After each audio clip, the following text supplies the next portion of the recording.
ఉన్నానమ్మా. హరే కృష్ణ. ఉన్నాను. క్లాస్ ఇది చాప్టరు పెట్టేదానికి ట్రై చేస్తున్నాను. ఒక్క క్షణం ఉన్నాను.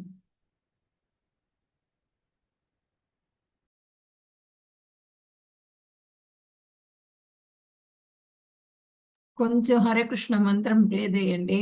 ఒక్క క్షణం.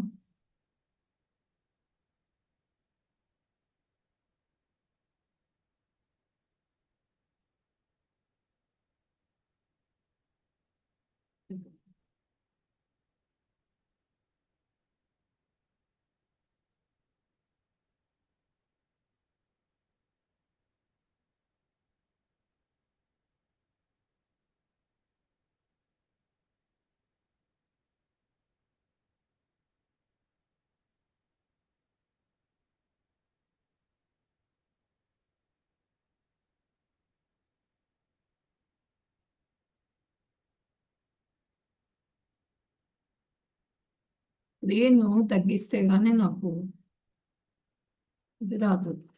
ఒక నిమిషం.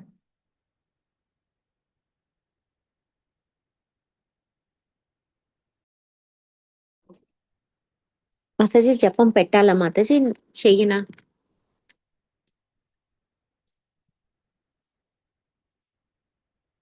హరే కృష్ణ మంత్రం పెట్టండి మాతాజీ. 1 minute లో నేను 2 minutes లో జాయిన్ అవుతాను. ఓకే మాతాజీ. జాయిన్ అయ్యే ఉన్నాను. నేను స్క్రీన్ ఇది పెడతాను. మన చాప్టరు ప్లే చేయాలి కదా. అవునవును మాతాజీ.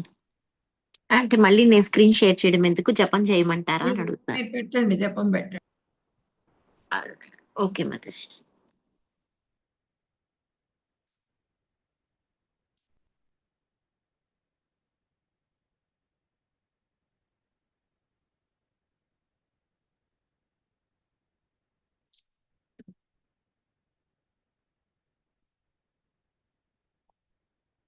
श्री कृष्ण चैतन्य प्रभु नित्यानंद श्री अद्वैत गदाधार शिवासादि गौर भक्तवृंद। हरे कृष्ण कृष्ण कृष्ण हरे हरे हरे राम राम राम हरे हरे। हरे कृष्ण कृष्ण कृष्ण हरे हरे हरे राम राम हरे हरे। हरे कृष्ण कृष्ण कृष्ण हरे हरे हरे राम राम हरे हरे। हरे कृष्ण कृष्ण कृष्ण हरे हरे हरे राम राम हरे हरे। हरे कृष्ण कृष्ण कृष्ण हरे हरे हरे राम हरे हरे। हरे कृष्ण कृष्ण कृष्ण हरे हरे हरे राम हरे हरे। हरे कृष्ण कृष्ण कृष्ण हरे हरे हरे राम हरे हरे। हरे कृष्ण कृष्ण कृष्ण हरे हरे हरे राम हरे हरे। हरे कृष्ण कृष्ण कृष्ण हरे हरे हरे राम हरे हरे। हरे कृष्ण कृष्ण कृष्ण कृष्ण हरे हरे हरे राम हरे हरे। हरे कृष्ण कृष्ण कृष्ण कृष्ण हरे हरे हरे राम हरे हरे। हरे कृष्ण कृष्ण कृष्ण कृष्ण हरे हरे हरे राम हरे हरे। हरे कृष्ण कृष्ण कृष्ण कृष्ण हरे हरे हरे राम हरे हरे। हरे कृष्ण कृष्ण कृष्ण कृष्ण हरे हरे हरे राम हरे हरे। हरे कृष्ण कृष्ण कृष्ण कृष्ण हरे हरे हरे राम हरे हरे। हरे कृष्ण कृष्ण कृष्ण कृष्ण हरे हरे हरे राम हरे हरे। हरे कृष्ण कृष्ण कृष्ण कृष्ण हरे हरे हरे राम हरे हरे। हरे कृष्ण कृष्ण कृष्ण कृष्ण हरे हरे हरे राम हरे हरे। हरे कृष्ण कृष्ण कृष्ण कृष्ण हरे हरे हरे राम हरे మీ हरे। దాంట్లో हरे कृष्ण कृष्ण कृष्ण कृष्ण हरे हरे हरे राम हरे हरे। हरे कृष्ण कृष्ण कृष्ण हरे हरे हरे राम ఎందుకు हरे हरे। పెడితే రానా? हरे कृष्ण कृष्ण कृष्ण हरे हरे हरे राम हरे हरे। हरे స్క్రీన్ कृष्ण షేర్ कृष्ण कृष्ण कृष्ण हरे हरे हरे राम हरे हरे। हरे कृष्ण कृष्ण कृष्ण कृष्ण हरे हरे हरे राम हरे हरे। हरे कृष्ण कृष्ण कृष्ण कृष्ण हरे हरे हरे राम हरे हरे। हरे कृष्ण कृष्ण कृष्ण कृष्ण हरे हरे हरे राम हरे हरे। हरे कृष्ण कृष्ण कृष्ण कृष्ण हरे हरे हरे राम हरे हरे। हरे कृष्ण कृष्ण कृष्ण कृष्ण हरे हरे हरे राम हरे हरे। हरे कृष्ण कृष्ण कृष्ण कृष्ण हरे हरे हरे राम हरे हरे। అలా हरे screen Krishna share Krishna Krishna Krishna రావడంలా Hare Hare Hare Ram screen share हरे చేయడం. हरे। हरे कृष्ण कृष्ण कृष्ण ఇది कृष्ण हरे అయిపోయిందో हरे లేదో हरे అర్థం राम కాదు. हरे हरे। हरे कृष्ण कृष्ण कृष्ण कृष्ण हरे हरे हरे राम हरे हरे। हरे कृष्ण कृष्ण कृष्ण कृष्ण हरे हरे हरे राम हरे హరే हरे। కృష్ణ हरे कृष्ण మాతాజీ. कृष्ण कृष्ण कृष्ण हरे हरे हरे राम हरे हरे। हरे कृष्ण कृष्ण ఓకే कृष्ण మా कृष्ण हरे हरे చేస్తా. हरे राम हरे हरे। हरे कृष्ण कृष्ण कृष्ण कृष्ण हरे हरे हरे राम।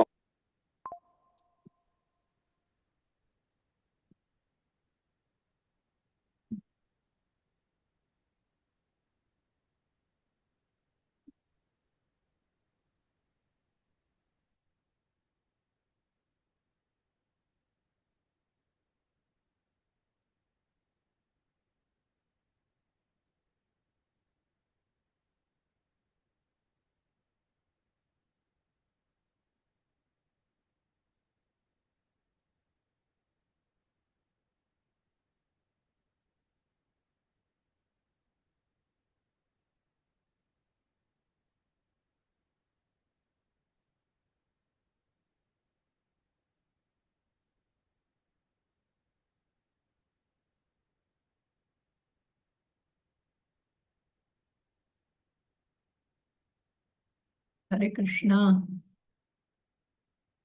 భక్తులందరికీ స్వాగతం సుస్వాగతం. హరే కృష్ణ. హరే కృష్ణ మాతాజీ. మనము 7వ అధ్యాయం అంటే భక్తి యోగం మొదలు పెట్టబోతున్నాము.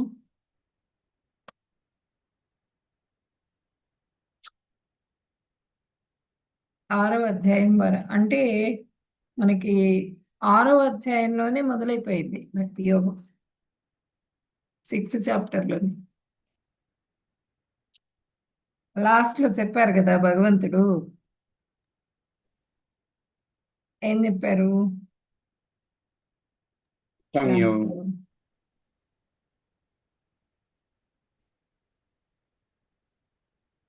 యోగినామపి సర్వేషాం మద్గతేన అంతరాత్మన శ్రద్ధావాన్ భజతే యో మాం సమే యుక్తతమో మతః. అధికమైన విశ్వాసంతో నా యందుండి తనలో నన్నే తలంచుతూ నాకు ప్రేమయుక్తమైన దివ్య సేవ చేయువాడు యోగమునందు నాతో మిక్కిలి సన్నిహితంగా కలిసి ఉన్నవాడును, యోగులందరిలో అత్యుత్తమమైన వాడుగను పరిగణింతును. అదే నా అభిప్రాయం అని చెప్తున్నారు. అంటే అధికమైన విశ్వాసం, పూర్తిగా శ్రద్ధ, దృఢ విశ్వాసం ఎవరికైతే కలిగి ఉంటుందో అలాంటి యోగి కంటిన్యూస్గా 24/7 కంటిన్యూస్గా కృష్ణనామ జపమే చేస్తూ ఉంటాడు. వాడి ఉచ్ఛ్వాస నిశ్వాసాల్లో కూడా కృష్ణ కృష్ణ కృష్ణ కృష్ణ అంటూ ఉంటుంది. మనం ఊపిరి వదిలినప్పుడు, ఊపిరి తీసుకున్నప్పుడు కూడా అంత అంత కాన్సన్ట్రేషన్తో చేసుకోవాలి. అలా ఎవరైతే చేస్తారో వాళ్ళు ప్రేమయుక్తమైన దివ్య సేవ చేయవాడు. ప్రేమతోనే చేయగలుగుతాము కదా.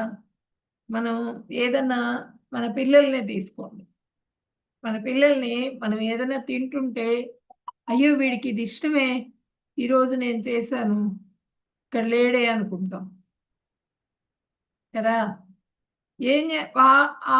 ఆ పిల్లవాడు స్కూల్కి వెళ్ళినా కూడా ఆ స్కూల్లో ఏం చేస్తున్నాడు అన్నది ఈ తల్లికి స్ఫురణకు వస్తూ ఉంటుంది. అదనమాట ప్రేమ.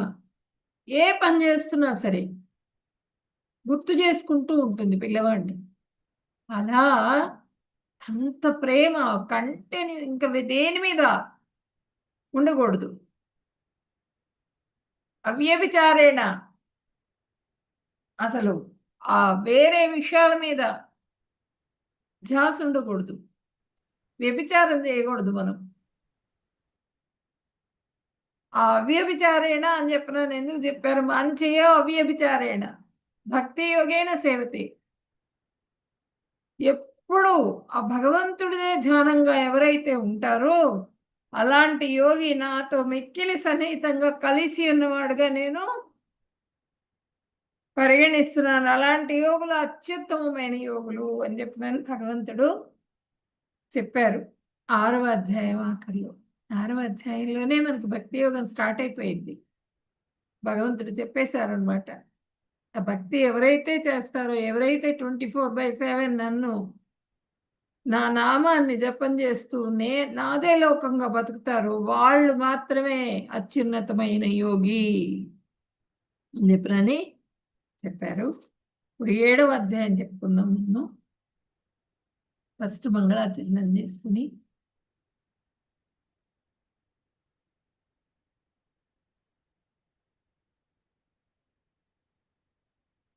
అజ్ఞానతిమిరాంధస్య జ్ఞానాంజనశలాకయా చక్షురున్మిలితం యేన తస్మై శ్రీ గురవే నమః. శ్రీచైతన్యమనోభీష్టం స్థాపితం యేన భూతలే స్వయం రూపః కదా మహ్యం దదాతి స్వపదాంతికం. వందేహం శ్రీగురో శ్రీయుతపదకమలం శ్రీగురున్ వైష్ణవాంశ్చ శ్రీరూపం సాగ్రజాతం సగణ రఘునాథాన్వితం తం సజీవం సాద్వైతం సావధూతం పరిజన సహితం కృష్ణ చైతన్య దేవం శ్రీ రాధా కృష్ణ పాదాన్ సగణ లలిత శ్రీ విశాఖాన్వితాంశ్చ हे कृष्ण करुणा सिंधु दीनबंधो जगत्पते गोपेश गोपिका कांता राधा कांता नमोस्तुते तप्त कांचन गौरांगी राधे वृंदावनेश्वरी वृषभानुसुते देवी प्रणमामि हरिप्रिये वाञ्छाकल्पतरुभ्यश्च कृपा सिन्धुभ्येव च पतितानां पावनेभ्यो वैष्णवेभ्यो नमो नमः नमो ॐ विष्णुपदाय कृष्णप्रेष्ठाय भूतले श्रीमते भक्तिवेदान्त स्वामिन्यति नामिने नमस्ते सरस्वते देवे गौरवाणि प्रचारिणे निर्विशेष शून्यवादी पाश्चात्य देशतारिणे जय श्री कृष्ण चैतन्य प्रभु नित्यानंद श्री अद्वैत गदाधर श्रीवासादि गौर भक्त वृंद हरे कृष्णा कृष्ण कृष्ण हरे हरे हरे राम राम राम हरे हरे हरे कृष्ण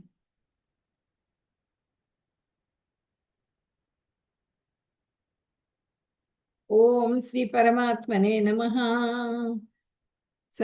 సప్తమాధ్యాయః విజ్ఞానయోగః. ఇప్పుడు మనం ఆ బాక్స్ను ఓపెన్ చేసాం. జ్యువెలరీ బాక్స్ ఉంది కదా, బాక్స్ను ఓపెన్ చేసాం. ఆ బాక్స్లో ఉన్నటువంటి మణులు రత్నాలు అన్నీ కూడా మనకి ఇప్పుడు కనిపిస్తాయి అన్నమాట. ఈ 6 అధ్యాయాలు భగవంతుడి ఐశ్వర్య జ్ఞానం. ఇది ఐశ్వర్యం అంతా కూడా జ్ఞాన విజ్ఞానాలు శ్రవణంతో సిద్ధిస్తాయి అని చెప్పినని భగవంతుడు చెప్తారు. 1 నుంచి 3వ శ్లోకం వరకు, 4 నుంచి 7వ శ్లోకం వరకు కృష్ణను మించిన సత్యం మరొకటి లేదు, సత్యం అంటే కృష్ణనే అని చెప్పినని చెప్తారనమాట. 8 నుంచి 13వ శ్లోకం వరకు సమస్త పదార్థాలు అస్తిత్వానికి శ్రీకృష్ణ భగవానుడే కారణం. తర్వాత 14 అంటే 14-15 శ్లోకాలు కృష్ణుణ్ణి శరణు వేయడని వాళ్ళు దుష్కృతులు, మూఢులు, నరాధములు, మాయావసులైన వివేకం కోల్పోయిన వాళ్ళు, దానవ స్వభావం కలిగినటువంటి వాళ్ళు. ఈ 4 రకాల వాళ్ళు కూడా కృష్ణుణ్ణి నమ్మరు అన్నమాట, శరణు వేడరు వాళ్ళు. కృష్ణుని శరణు వేడతారు ఎవరు? ఆర్తులు, అర్ధార్థులు, జ్ఞానులు, జిజ్ఞాసులు. అంటే శరణు వేడే వాళ్ళే 16 నుంచి 19వ శ్లోకం వరకు శరణు వేడే వాళ్ళ గురించి. 20 నుంచి 23వ శ్లోకం వరకు అన్య దేవతారాధన చేస్తారు. అంటే వేరే దేవతలందరినీ కూడా ఆరాధిస్తూ ఉంటారు. దాని గురించి 24 నుంచి 28వ శ్లోకం వరకు కృష్ణుని సరైన పద్ధతిలో శరణు వేడరు అనే విషయాన్ని గురించి చెప్పుకుంటాము. 29 నుంచి 29-30 శ్లోకాలు ముక్తికాములు భగవానుని శరణు వేడతారు అని చెప్పినని చెప్పుకుంటాం. ఈ 7వ అధ్యాయం అంటే 6వ అధ్యాయంలో నిష్కామ కర్మయోగం చేయాలి, ధర్మం కన్నా జ్ఞానం ముఖ్యమైనది అని చెప్పినని చెప్పారు. ఆయన చెప్పారు కదా భగవంతుడు, నేను యుద్ధం చేయను, నేను వెళ్ళిపోతాను, నేను ధర్మం ప్రకారంగా పెద్దవాళ్ళని సంహరించకూడదు, నాకు అనిశ్చయ స్థితిలో ఉన్నాను, నేను నిర్ణయించుకోలేకపోతున్నాను, నీ పాదాలు పట్టుకుంటున్నాను, నన్ను రక్షించు, నువ్వే నాకు దారి చూపించు, ఏం చేయాలన్నది నువ్వు నాకు చెప్పు, నిన్నే గురువుగా ఎంచుకుంటున్నాను అని చెప్పి. నేను కాదు వ్యాసుల వారిని ఎంచుకోమన్నా కూడా, లేదు నువ్వే నాకు గురువువి, నువ్వే నాకు దారి చూపించాలి, నువ్వు నీ దగ్గర ఉన్నటువంటి ఆ సఖ్యత్వం, ఆ ప్రేమ, ఆ ఇది నీతో ఉన్నటువంటి అటాచ్మెంట్ మిగిలిన వాళ్ళు ఎవరితో కూడా లేదు, నాకు నువ్వే నాకు గురువువి, నా మనస్తత్వం అన్నది నీకు తెలుసు కాబట్టి నువ్వే నాకు చెప్పాల్సింది అని చెప్పినని ఆయన కృష్ణ భగవానుడిని వేడుకున్నారనమాట అర్జునుడు. అప్పుడు కృష్ణ భగవానుడు చెప్తారు,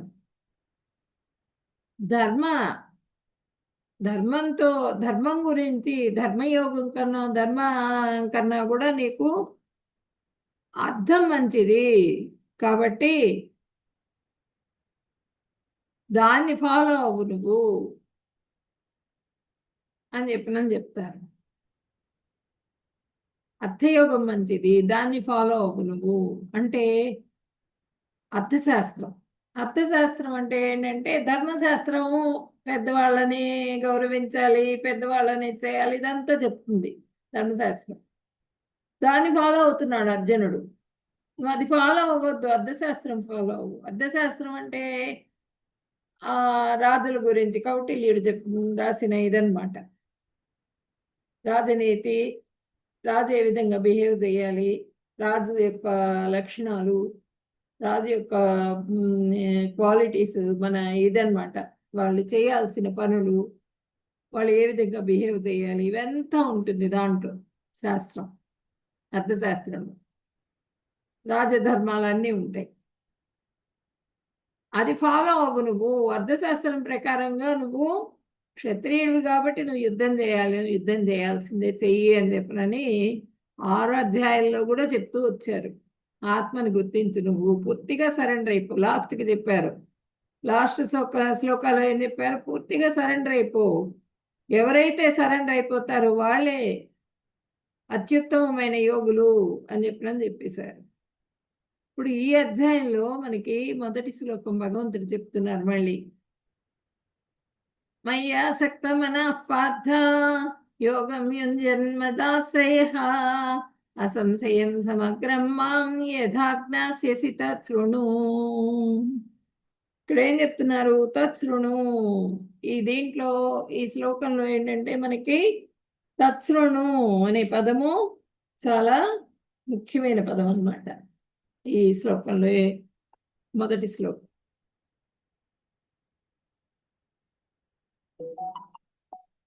అంటే తచ్ఛృణు అనే పదం సమగ్రం అనే పదం. సమగ్రం మాం అన్నారు కదా, సమగ్రం అనే పదము అంటే ఇక్కడ తచ్ఛృణు అంటే ఏంటి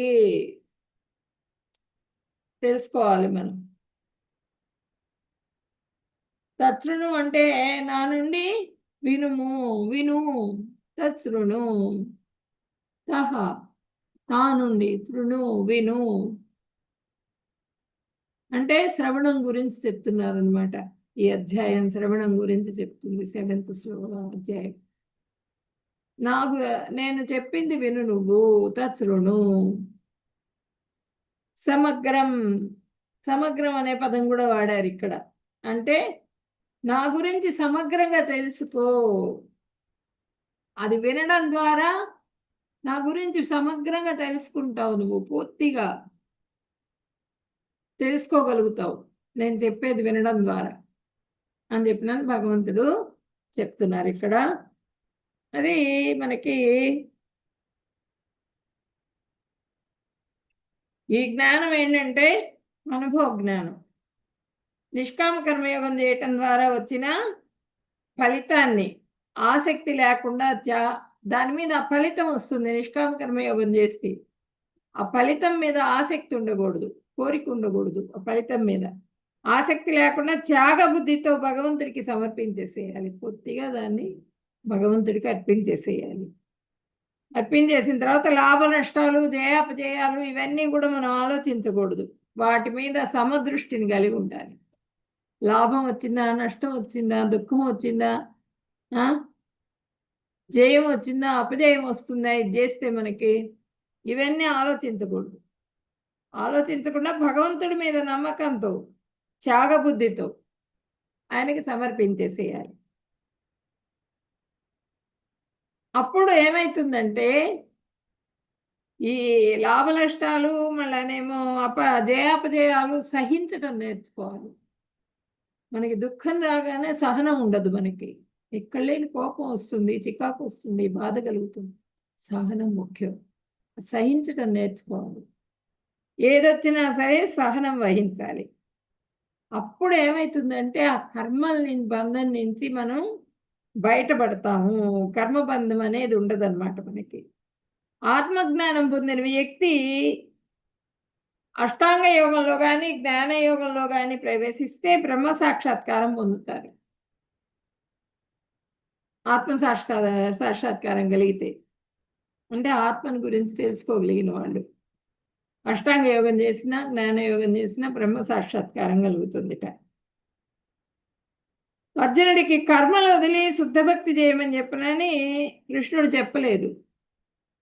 అర్జునుడికి అధికారం ఉంది శుద్ధ భక్తి చెయ్యటానికి. శుద్ధ భక్తికి అర్హత, పూర్తి శ్రద్ధ, పూర్ణ శ్రద్ధ కావాలి శుద్ధ భక్తి చేయాలంటే. అర్హత ఉంది అర్జునుడికి, కాబట్టి ఆయన చెయ్యాలి. కానీ సాధువుల కృప ద్వారా శుద్ధ భక్తిలో ప్రవేశించాలి. శుద్ధ భక్తి అంటే ఏదో మనం ఇంట్లో చేసేస్తున్నాంలే అన్నట్టుగా ఉండకూడదు. సాధువుల కృప కావాలి దానికి, హైతుక కృప. ఆ కృప లభించినప్పుడు ఆ శుద్ధ భక్తి ఫలిస్తుందన్నమాట. త్రైగుణ్య విషయ వేద నిస్త్రైగుణ్యో భవార్జున, గుణాతీతుడుగా మారు అని ఆశీర్వదిస్తున్నారు అనమాట భగవంతుడు. ఇక్కడ శుద్ధ భక్తుడివిగా అని చెప్పారు. అర్జునుడు శుద్ధ భక్తుడే. ఈ విషయం ఎవరి గురించి చెప్పారు? మన గురించి చెప్పారు. ఈ విషయాలన్నీ కూడా ఊరికే అర్జునుడిని మిషగా చూపిస్తున్నారు మనకి. అమోహం గమ్మేట్టుగా చేశారు కృష్ణ భగవానుడే. అవన్నీ కూడా మన గురించి చెప్తున్నారు భగవంతుడు. శుద్ధ భక్తిలో ప్రవేశించాక ఏ విధంగా సాధన చేయాలి, అనుభవం ఎలా ఉంటుంది, ఆ శక్తి అనే స్టేజ్ పొందిన తర్వాత ఎలా ఉంటుంది అనేది మనకి చెప్తున్నారు. ఎట్లా ఉంటుంది? శ్రద్ధ కలిగినప్పుడు ఆ సాధువుల కృప అనేది లభిస్తుంది. లభించినప్పుడు శ్రద్ధ, సాధు సంగ, భజన క్రియ, తర్వాత అనర్థ నివృత్తి. మనం కొన్ని అనర్థాలు చేస్తాం, వైష్ణవ నింద ఇలాంటివన్నీ కూడా అపరాధాలు చేస్తాం. అవన్నింటి నుంచి కూడా నివృత్తి లభిస్తుంది. అనర్థ నివృత్తి, నిష్ఠ, రుచి. నిష్ఠగా చేస్తాం భక్తిని. అనిష్టగా చేసేటప్పుడు దాంట్లో రుచి కలుగుతుంది మనకి. దాంట్లో ఆ నామస్మరణలో ఉన్నటువంటి రుచిని ఆస్వాదించగలుగుతాం. రుచి, తర్వాత ఆసక్తి. ఇంకా చేయాలి, ఇంకా చేయాలి, ఇంకో మాల చేయాలి, ఇంకో మాల చేయాలి. ఇప్పుడు ఎలా ఉంటుందంటే ఎప్పుడైపోతుందా మాల, ఎప్పుడైపోతుందా అని చెప్పిన ఇట్లా కిందికి చూస్తూ ఉంటాం. ఆ స్టేజ్ అప్పుడు ఉండదు. అసలు చూసుకోం మనం. కంటిన్యూస్గా వెళ్ళిపోతూనే ఉంటుంది జపం భగవంతుడిది. ఆసక్తి ఉన్నప్పుడు ఆ ఆసక్తి స్టేజ్కి వెళ్ళిపోతాం.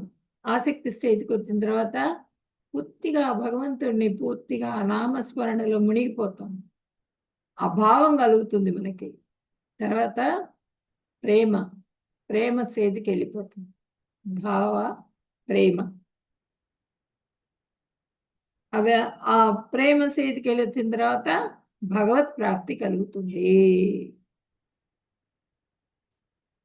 అంటే భక్తి యోగికి భగవత్ ప్రాప్తి కలుగుతుంది అన్నమాట.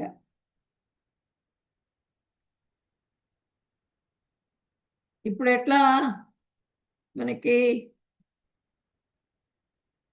ఇవన్నీ చేయడానికి ఫస్ట్ మనకి అంతఃకరణ శుద్ధి కావాలి. మన మనసులో ఉన్నటువంటి కల్మషం అంతా కూడా తొలగిపోవాలి. ఇప్పుడు ఒక ముద్ద తినంగానే మనకేమవుతుంది? తుష్టి వస్తుంది. తుష్టి, పుష్టి, క్షుద్ధ నివృత్తి. అంటే మనకి కొంచెం జపం చేయంగానే మనకి ఆ స్టేజ్ వెళ్తాం దాంట్లోకి. మధ్య స్టేజ్లోనేమో దాంట్లో ఆ భావాన్ని పొందగలుగుతాం. క్షుద్ధ నివృత్తి అంటే పూర్తిగా భగవంతుడి నామస్మరణలో పూర్తిగా మునిగిపోతాం అన్నమాట. దాంట్లో ఒక ముద్ద తినంగానే మనకి ఏమవుతుంది? బా హాయిగా ఉంది అనిపిస్తుంది, ఆకలిగా ఉండి కూర్చుంటాం, పుష్టి కలుగుతుంది, తర్వాత కొంచెం బలం వచ్చినట్టు అనిపిస్తుంది, ఆ నీరసం తగ్గుతుంది అన్నమాట. తర్వాత శుద్ధ నివృత్తి అంటే ఆకలి తగ్గిపోతుంది తినడం మొదలుపెట్టిన తర్వాత, కొంత తిన్న తర్వాత కడుపు నిండిపోతుంది కదా. ఆసక్తి స్టేజ్లో భగవంతుని అనుభవం పూర్తిగా కలుగుతుంది. ఆసక్తి స్టేజ్కి వచ్చేటప్పటికి భగవంతుడి అనుభవం కలుగుతుంది. అనుభవం కలిగిన తర్వాత అన్యాభిలాషిత శూన్యం, వేరే అభిలాష ఏది లేకుండా ఆ భగవంతుడి ధ్యానంలోనే ఉంటాం మనం. భౌతికమైన భుక్తి ముక్తి ఏమి వద్దు నాకు, నీ పట్ల, నీ భక్తి పట్ల నాకు ప్రేమను కలుగజేయి అని చెప్పనని అనుకుంటాం అన్నమాట. ఆ భగవంతుడిని ప్రార్థిస్తాం ఆసక్తి స్టేజ్కి వచ్చేటప్పటికి. ఆ విధంగా ప్రార్థించాలి మనం. జ్ఞాన కర్మలతో మన భక్తి ఆవృతం కాకూడదు. ఆవృతం కాకుండా అంతా భగవంతుడే అనే భావంలోకి రావాలన్నమాట. అన్నీ సాక్షాత్ భగవంతుడే అనే భక్తి కలగాలి మనకి. అలా ప్రార్థించాలి భగవంతుడిని. ఇప్పుడు వైదిక సాధన భక్తి చేయాలి. వైదిక సాధన భక్తి అంటే ఏంటి? టైం ప్రకారం ఆ భగవంతుడి టైం ప్రకారంగా పొద్దున్నే 4:30 కల్లా మన ఇస్కాన్ టెంపుల్స్లో మంగళారతి ఉంటుంది.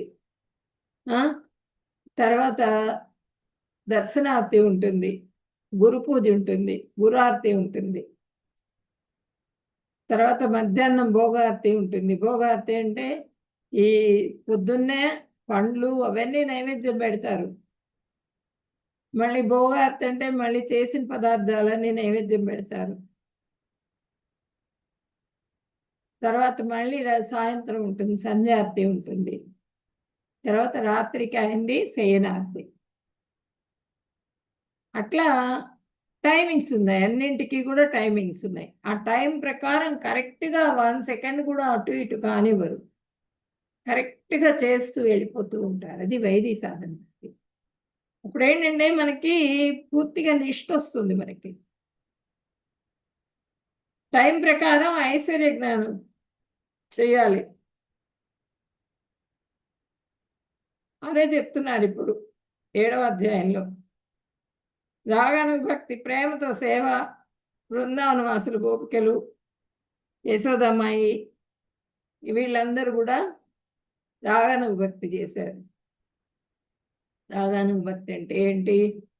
ఇంకా ఆయన తప్పించి ఆయన్ని ఇంక వేరే ఇంకేం అక్కర్లా వాళ్ళకి. అంత ప్రేమ చూపించారు భగవంతుడి మీద. యశోదమ్మాయి కూడా అంతే. తర్వాత బృందావనంలో యశోదమయ్య వాత్సల్య భావం చూపిస్తుంది ఆమె.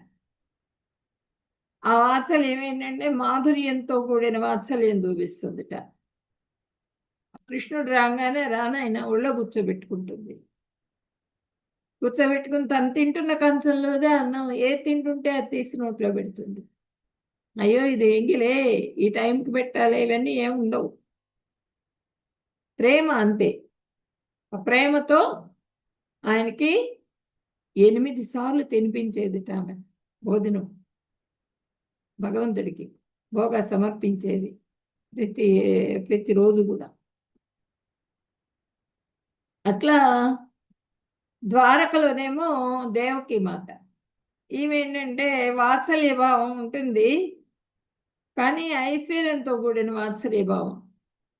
ఐశ్వర్యంతో కూడిన వాత్సల్య భావం అంటే ఏంటి? అక్కడ రాజు కదా ద్వారకలో,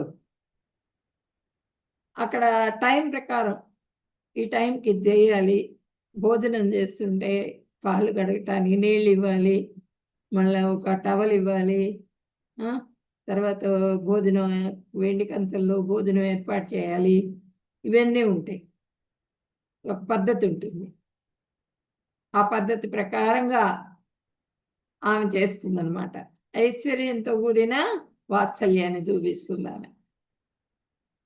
ఇప్పుడు గోపికల మాధుర్య భావం, రాగానుభక్తి అదేంటంటే ఈ రుక్మిణి వీళ్ళందరిది కూడా ఐశ్వర్యంతో కూడిన వాత్సల్యం మాధుర్యమే వాళ్ళది. ఐశ్వర్యంతో కూడిన మాధుర్య భావం చూపిస్తారు. ఫస్ట్ ద్వారక అయిన తర్వాతే మనకి పైన ఉంటుంది బృందావనం. ద్వారక కన్నా పైన ఉంటుంది. అంటే ఐశ్వర్య భావం కన్నా కూడా మాధుర్య భావం ఎంతో ఎంతో ఉన్నతమైంది. కృష్ణుడు నా అని చెప్పినా నేను ఇంకా దగ్గరికి తీసేసుకుంటాను మరి కృష్ణుడిని. అంత అంత ఇదిగా ఉంటుంది అన్నమాట. అంటే నిష్కామ కర్మయోగం ద్వారా చేసినందువల్ల జ్ఞానం ఏర్పడుతుంది. ఇది ఆత్మజ్ఞానము. ఈ జ్ఞానం భక్తులకు అవసరం లేదు. భక్తి జ్ఞానం ఉంటే చాలు.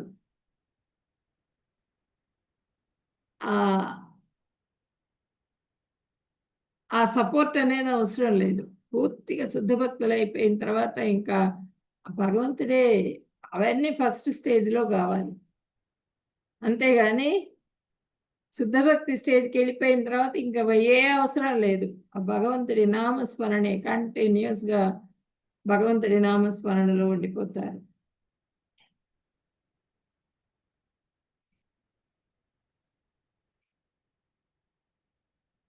అది ఇక్కడ ఏం చెప్తున్నారు? మయ్యాసక్త మనః పార్థ, నా ఓ పార్థ మనస్సు నా మీద నిలుపు, పూర్తిగా నన్నే శరణు వేడుకో, ఆశ్రయించు. ఆ ధ్యాన యోగాన్ని ఆచరిస్తూ సందేహం లేకుండా సమగ్రంగా నన్ను ఎలా తెలుసుకోగలవో వివరిస్తాను విను అని చెప్పినంత శృణు అని చెప్పినని చెప్తున్నారు.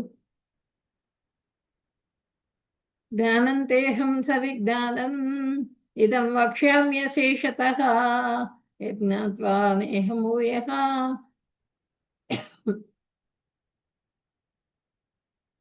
అన్యజ్ఞాతవ్యం అవశిష్యతే. నేను ఇప్పుడు నీకు జ్ఞాన విజ్ఞానాలతో పాటు భౌతిక ఆధ్యాత్మిక జ్ఞానం గురించి కూడా సంపూర్ణంగా చెప్తాను. దీనిని గ్రహిస్తే ఈ లోకంలో నీవు మళ్ళీ తెలుసుకోదగిందంటూ ఇంకేం ఉండదు అని చెప్పినని భగవంతుడు ఇక్కడ చెప్తున్నారు. అంటే ఇక్కడ ఏం చెప్తున్నారంటే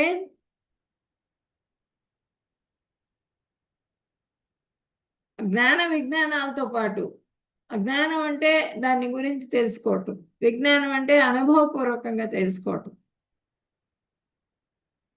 అభౌతికంగా ఎలా ఉంటుంది, ఆధ్యాత్మికంగా ఎలా ఉంటుంది, ఆ జ్ఞానం అంతా కూడా నీకు చెప్తాను విను. అది తెలుసుకున్న తర్వాత నువ్వు ఇంకా తెలుసుకోవాల్సింది ఇంకేం లేదు, దాని గురించి తెలుసుకుంటే చాలు అని చెప్తున్నారనమాట భగవంతుడు.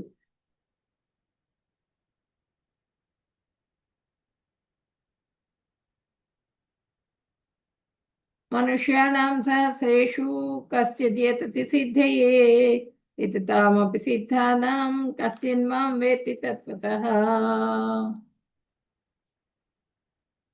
మనుష్యానాం సహస్రేషు, ఎంతమంది ఉంటారు వాళ్ళల్లో ఏ ఒక్కళ్ళు, మనుష్యానాం సహస్రేషు చాలా మంది మనుషుల్లో ఏ ఒక్కళ్ళు మాత్రమే ఆ భగవంతుడిని గుర్తించగలుగుతారు. ఏ ఒక్కళ్ళు మాత్రమే ఆ భగవంతుడి కృపకు పాత్రలు కాగలుగుతారు. అన్ని కోటాను కోట్లు మిలియన్ల జనాభాలో ఆ భక్తి ఆ విధమైనటువంటి గుప్తమైనటువంటిది అంత పవిత్రమైందనమాట. ఆ భగవంతుడి కృప రావాలి అంటే ఎక్కడో ఎక్కడో ఎక్కడో ఒక్కళ్ళకి మాత్రమే వస్తుంది. అది ఫిల్టర్ అయిపోతూ ఉంటుంది. ఫిల్టర్ చేసి చేసి చేసి చేసి ఎంతో ఫిల్టర్ అయిన తర్వాత అన్ని జన్మలు ఎత్తిన తర్వాత మనకు ఒక్కొక్క స్టెప్ ఎక్కుతూ తిన్నగా ఆ భగవంతుడి కృపకు పాత్రలు కాదు. ఇప్పుడు ఎలా అయితే మనం ఒక ఆట ఆడుతూ ఉంటారు ప్లేయర్స్, వాళ్ళు అందరూ చాలామంది అన్ని దేశాల వాళ్ళు వెళ్తారు, కానీ ఏ ఒక్క దేశమో గెలుస్తుంది దాంట్లో. ఇప్పుడు ఇంతమంది ఉన్నారు, వీళ్ళందరికీ ఆడటం వచ్చా రాదు, వీళ్ళందరూ చూసేవాళ్ళే ప్రేక్షకులు. ఎవరో ఒక్కళ్ళు మాత్రమే ఉంటారు, ఆ ఒక్కళ్ళు మాత్రమే గెలుస్తారు, దాంట్లో విజయాన్ని సాధించగలుగుతారు. అందరు కష్టపడతారు, కానీ అందరు కష్టపడ్డా కూడా అందరు సక్సెస్ అవ్వలేరు. ఎక్కడో ఒక్కళ్ళు మాత్రమే సక్సెస్ అవుతారు. అదే చెప్తున్నారు భగవంతుడు. పరిపూర్ణతను సాధించిన వాళ్ళలో కూడా నన్ను నిజంగా తెలుసుకున్నవాడు ఏ ఒక్కడో ఉంటాడు. ఆ పరిపూర్ణత నిష్ణాతులు అని చెప్తారు, కానీ దాంట్లో కూడా మళ్ళీ ఫిల్టర్ అవుతారట. ఆ నిష్ణాతుల్లో కూడా ఫిల్టర్ అయ్యి ఎక్కడో ఒక్కళ్ళు మాత్రమే ఆ భగవంతుడిని గురించి తెలుసుకోగలుగుతారు.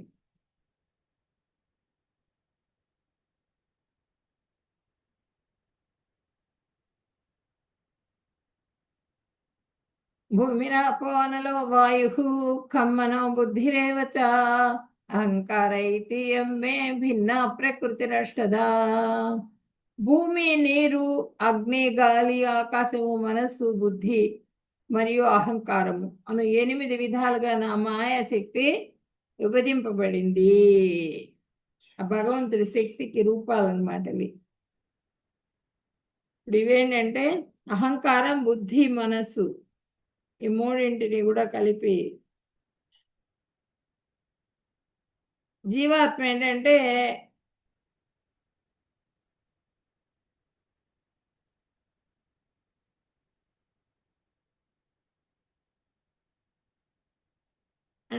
బ్రహ్మ చిత్పదార్థం. ఇది తత్పదార్థ జ్ఞానం. ఇది భక్తులకు జీవాత్మ చిత్కరణం గురించి తెలియజేస్తుంది. ఎప్పుడు శుద్ధ భక్తి గురించి తెలుసుకోవాలి. మన భక్తి ఎప్పుడు కూడా శుద్ధమైంది. భూమి, నీరు, అగ్ని, గాలి, ఆకాశం, మనస్సు, బుద్ధి మరియు అహంకారం అను 8 విధాలుగా నా మాయాశక్తి విభజింపబడింది. ఆ భగవంతుడి మాయ అన్నమాట అదంతా కూడా. ఇప్పుడు అన్ని పంచ జ్ఞానేంద్రియాలు, పంచ కర్మేంద్రియాలు, పంచ తన్మాత్రలు, పంచ ఇంద్రియ గ్రాహ్యాలు మొత్తం 20 అయినాయి. వాటితో పాటుగా మనసు, బుద్ధి, అహంకారం 23. ఈ 23 ఎలిమెంట్స్తో మన దేహం ఏర్పడుతుంది అన్నమాట, అండం ఏర్పడుతుంది. అట్లాగే భూమి ద్వారా, నీరు ద్వారా, అగ్ని ద్వారా, ఆకాశం ద్వారా, గాలి ద్వారా, మనస్సు ద్వారా, బుద్ధి ద్వారా, అహంకారం, ఈ 8 ద్వారా ఆ మాయాశక్తి అనేది వ్యాపించున్నది. మొత్తం ఈ భౌతిక వస్తువు మొత్తం కూడా దాన్ని వ్యాపించున్నది అనమాట 8 విషయాలతో.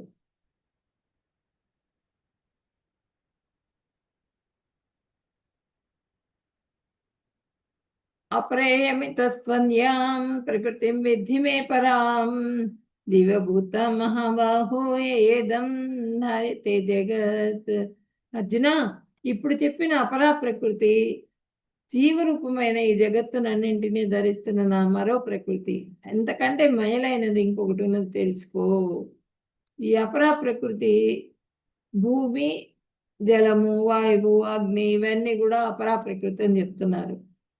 దానికన్నా పరమైంది ఇంకొకటి ఉన్నది, నా శక్తి.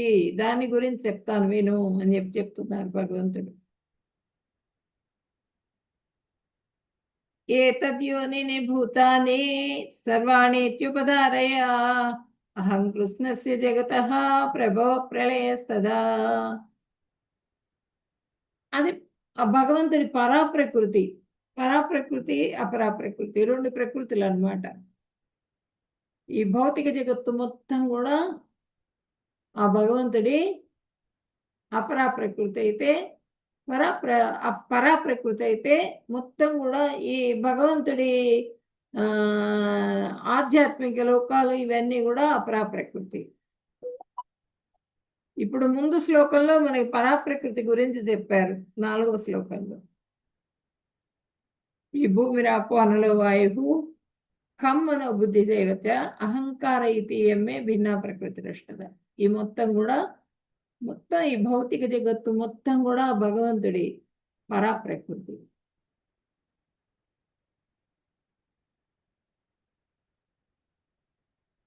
ఆధ్యాత్మిక జగత్తు అంతా కూడా భగవంతుడి అపరా ప్రకృతి.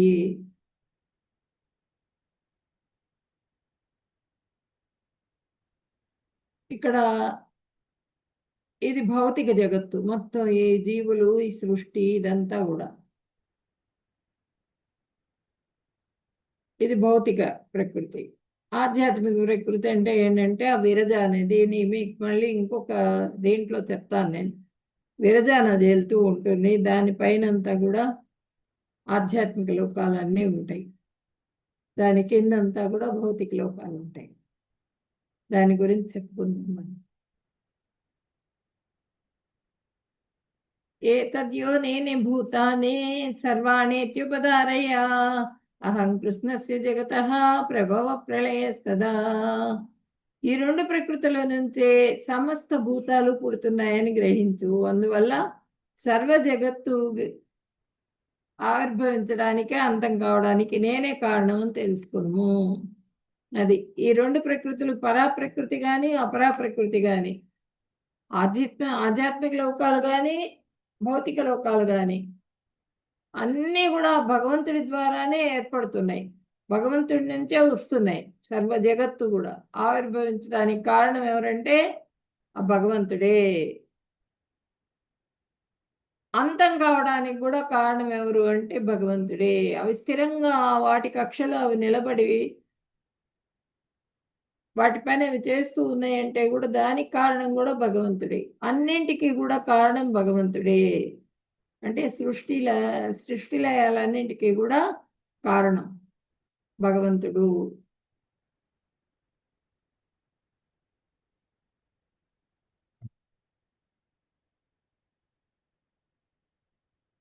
సమస్త భూతాలు అంటే ఏంటి? మనమే, మనుష్యులు, దేవతలు, కిన్నెరలు, కింపురుషులు, ఈ జంతుజాలము అన్నీ వస్తాయి అన్నమాట.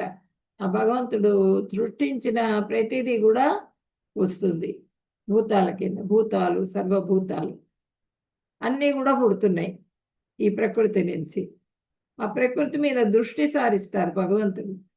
ఈ గోలోక చార్ట్ ఎక్స్ప్లెయిన్ చేస్తాను, అప్పుడు చెప్తాను మీకు. ఆ దృష్టి సారించినప్పుడు అప్పుడు ఆ ప్రకృతి మాతలో అండం ఏర్పడుతుంది. ఆ అండమే 23 విశేషాలు, 23 విశేషాలతో ఏర్పడుతుంది అన్నమాట అండం.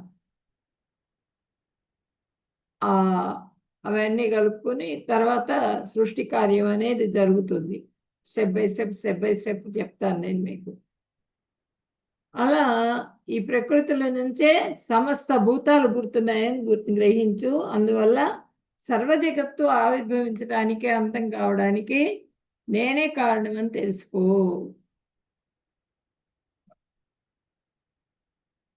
మత్తః పరతరం నాన్యత్ కించిదస్తి ధనంజయ మయి సర్వమిదం ప్రోతం సూత్రే మణిగణా ఇవ.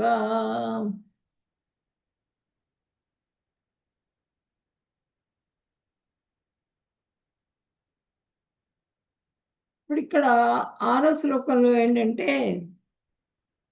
ఇప్పుడు వర్ణాశ్రమ విధానం, ధర్మం శాశ్వతంగా ఉంది, అది ఎప్పటి నుంచో వస్తున్నటువంటిది.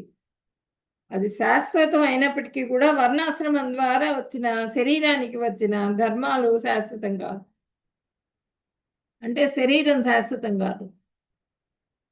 శరీరం మారినప్పుడల్లా వారి వర్ణం కూడా మారిపోతూ ఉంటుంది. ఈ శరీరం మారిపోతుంది. మారిపోయినప్పుడు ఏ పందిగానో, కుక్కగానో, లేకపోతే ఏ ఏనుగుగానో పుట్టామనుకోండి, అప్పుడు ఇంకా దాని వర్ణము, దాని పద్ధతి, దాని లక్షణాలు అవన్నీ కూడా దాని మారిపోతాయి. ఏ జీవి ఇది, ఆ జీవిదే, వారి వర్ణం మారిపోతుంది. మన శరీరం భగవంతుడిది. భగవంతునికి సేవ చేయలేకపోతే బాధపడాలి. కాకపోతే ప్రతి జీవాత్మ నన్ను సేవించాలి అని ఆశిస్తారు భగవంతుడు. ఆ జీవాత్మ కూడా భగవంతుడి సేవలోనే తృప్తి, ఆనందాన్ని పొందుతుంది. భగవంతుడు కూడా ప్రతి జీవాత్మ కూడా నా దగ్గరికి రావాలి, ఎట్లా అయితే తండ్రి నా పిల్లలు నా అండర్లో ఉండాలి, నాకు దగ్గరగా ఉండాలి అని ఎట్లా అయితే కోరుకుంటాడో ఆ విధంగానే భగవంతుడు కూడా తన దగ్గరికి తీసుకోవాలనుకుంటాడు అన్ని జీవాత్మల్ని కూడా. జగత్తు మొత్తం కూడా భగవంతుని శక్తితో ఏర్పడింది. జగత్తు జీవశక్తి మాయాశక్తితో ఏర్పడింది. అహమేవా పిత అని చెప్పినాను భగవంతుడు చెప్తున్నారు. నేనే తండ్రిని, మొత్తం అన్నిటికీ కూడా తండ్రిని నేను అని చెప్పినాను చెప్తున్నారు.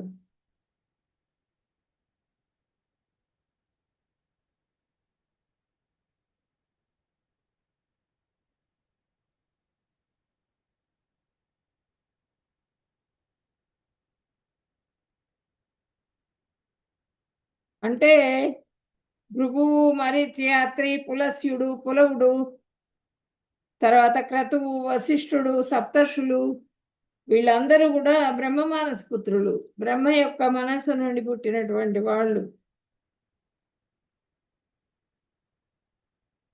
అది ఎవరి సంకల్పం? అది భగవంతుడి సంకల్పంతో. ఆ సృష్టి రహస్యం అన్నది బ్రహ్మగారికి ఒప్పజెప్పారు కాబట్టి భగవంతుడి సంకల్పంతో ఆ బ్రహ్మగారి నుంచి వచ్చినటువంటి వాళ్ళందరూ కూడా వాళ్ళ ద్వారా ఇంకా నేను చెప్పాను కదా, వీళ్ళందరూ కూడా సర్వభూతాన్ని అన్ని జీవరాశులు కూడా భగవంతుడి నుంచే వచ్చినాయి.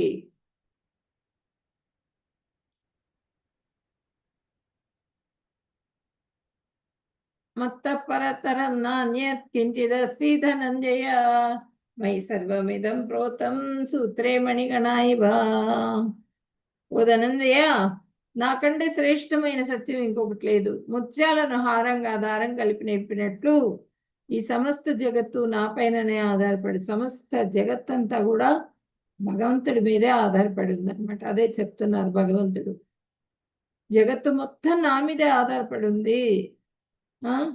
నా శక్తికి మించి నన్ను మించినది ఏది కూడా లేదు అని చెప్తున్నారు. నన్ను మించింది ఏది లేదు, అంతా నా శక్తే.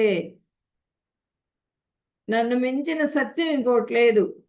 ముత్యాల దండకు దారమే ఆధారం, జీవశక్తి అనమాట. మాయాశక్తికి భగవంతుని స్వరూప శక్తే కారణం. నాకంటే వేరైనది ఏది లేదు. భగవంతుడు అన్ని విశదీకరించి చెప్పారు మనకి. నాకంటే వేరైంది ఇంకొకటి ఏది లేదు. భగవంతుడు లేకపోతే జీవశక్తి మాయాశక్తి ఉండవు. కనుక భగవంతుని శక్తులే. ఇప్పుడు దీపం లేదు, దీపం లేకపోతే వెలుతురు ఉంటుందా? ఉండదు కదా. అదేవిధంగా ఇప్పుడు దీపం లేదు, దీపం లేకపోయేటప్పటికి వెలుతురు రాలా. వెలుతురు రానంత మాత్రాన దీపం లేదు కాబట్టి వెలుతురు రాలా. దీపం అసలు లేనట్లు లెక్క. అది మనం ఆ దీపం లేనట్లు కాదు, దీపం ఉంది, ఎప్పటికీ ఉంటుంది.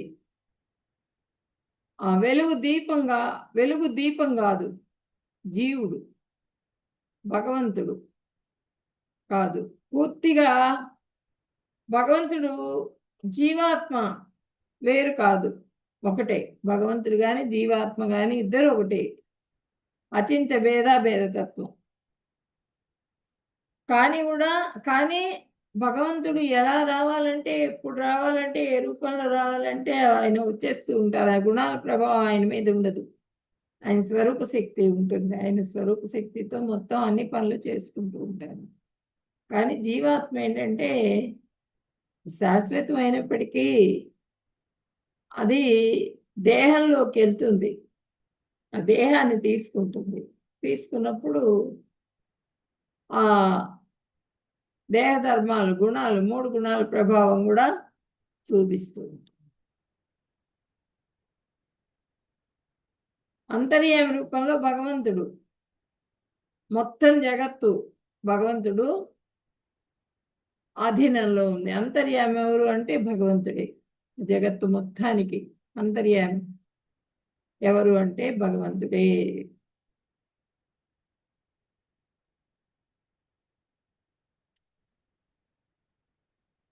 రసోహమప్సు కౌంతేయ ప్రభాస్మి శశి సూర్యయోః ప్రణవ సర్వవేదేషు శబ్దక్యే పౌరుషం ఋషు. కుంతిపుత్రుడా, నేను నీటిలో రుచిని, సూర్యచంద్రుల్లో కాంతిని అయి ఉన్నాను. వేదాల్లోని ఓంకారాన్ని, ఆకాశంలోని శబ్దాన్ని మరియు నరుల్లో వారి సామర్థ్యముగా ఉన్నాను. చెప్తున్నారు ఆయన ఐశ్వర్య జ్ఞానం ఇదంతా కూడా. ఇవన్నీ నా ఐశ్వర్యాలు అని చెప్తున్నారు. కుంతిపుత్రుడా, నేను నీటిలో ఉన్నటువంటి రుచిని అంటున్నారు. మనం ఏదన్నా ఎక్కడి నుంచన్నా ఒకళ్ళ ఇంటికి వెళ్తాం, వాళ్ళన్నీ తీసుకొచ్చి ప్లేట్ నిండా తెచ్చి మనకు పెడతారు, తినమని చెప్తారు. మనం ఏం చెప్తాము? చాలా అలసటగా ఉంది, మాకు ఒక చుక్క ఫస్ట్ నీళ్ళు ఇవ్వండి, మంచినీళ్ళు తాగుతాము, ప్రాణం వస్తుంది. ఆ మంచినీళ్ళు తాగంగానే ఎక్కడ లేని శక్తి వచ్చేస్తుంది మనకి. ఆ నీటిలో ఉన్నటువంటి రుచి కానీ ప్రాణశక్తి కానీ మొత్తం కూడా భగవంతుడిదే.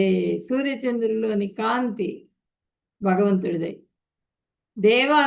వేదాల్లోని ఓంకార శక్తి అది భగవంతుడిదే. ఎక్కడ చూడండి ఓంకారం వస్తూ ఉంటుంది. మన ఉచ్ఛ్వాస నిశ్వాసాల్లో కూడా ఓంకారం ఉంటుంది. చెవి దగ్గర ఇలా పెట్టుకుంటే చెవు ఓంకారం వస్తుంది. మీరు మాట్లాడుతూ ఉంటే ఓంకారం పలుకుతూ ఉంటుంది చెవులు.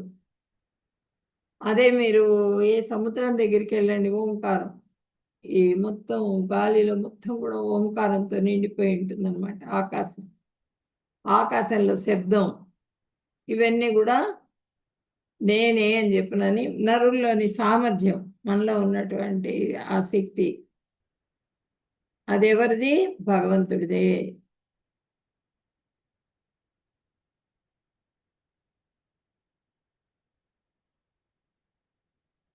ఏ చైవ సాత్వికా భావా రాజసాస్తమసాశ్చయ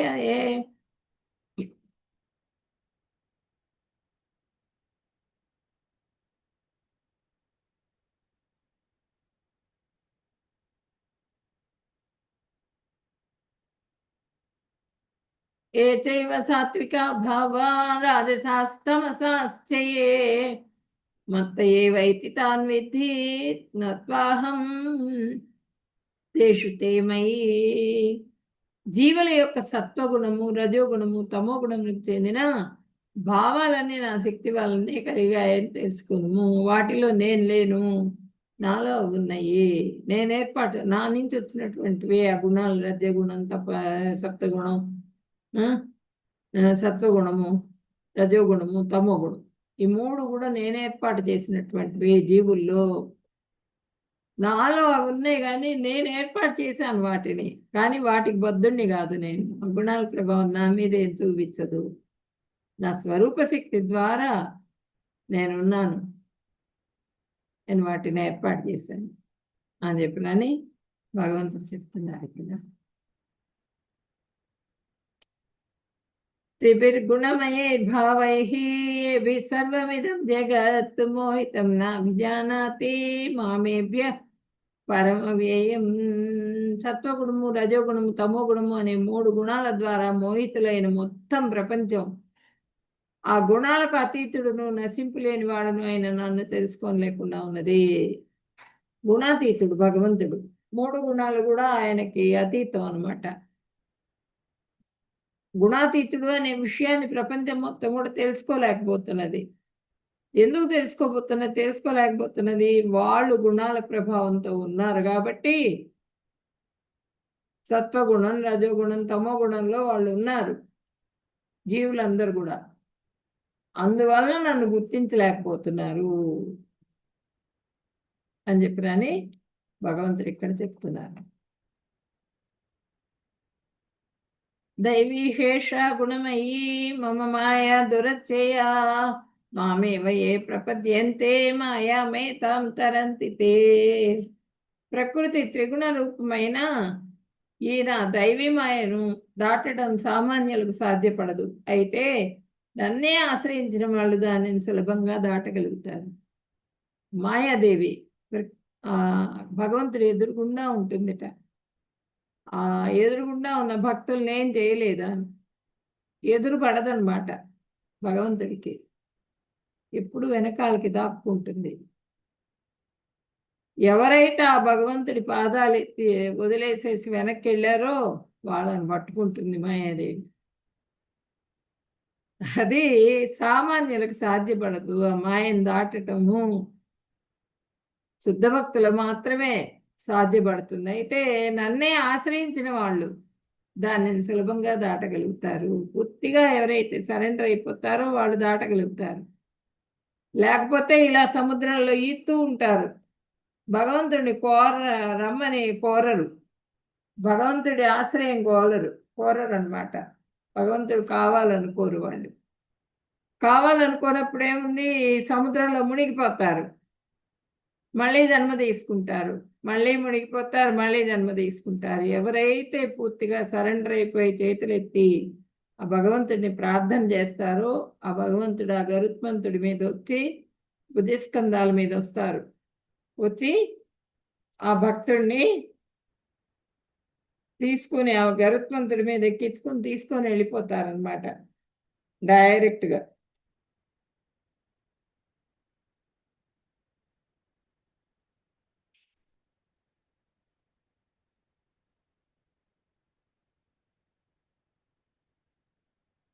ఒక్క నిమిషం.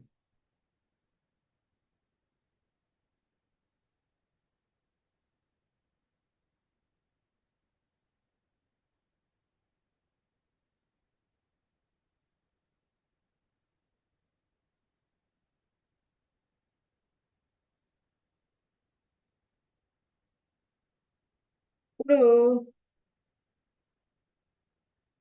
ఒక యజమాని దగ్గర కుక్క ఏం చేస్తుంది? తోకాడిస్తూ ఉంటుంది. ఆ యజమాని ఏ పని చేయమంటే ఆ పని చేస్తూ ఉంటుంది. ఆయన కంట్రోల్లో ఉంటుంది అనమాట.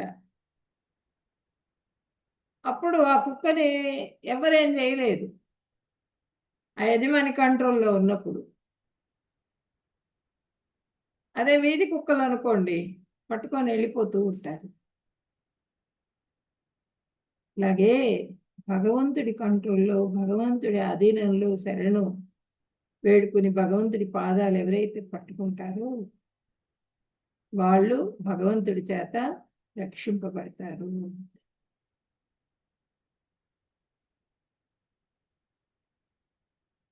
శ్లోకం ఉంది, చూస్తున్నాను.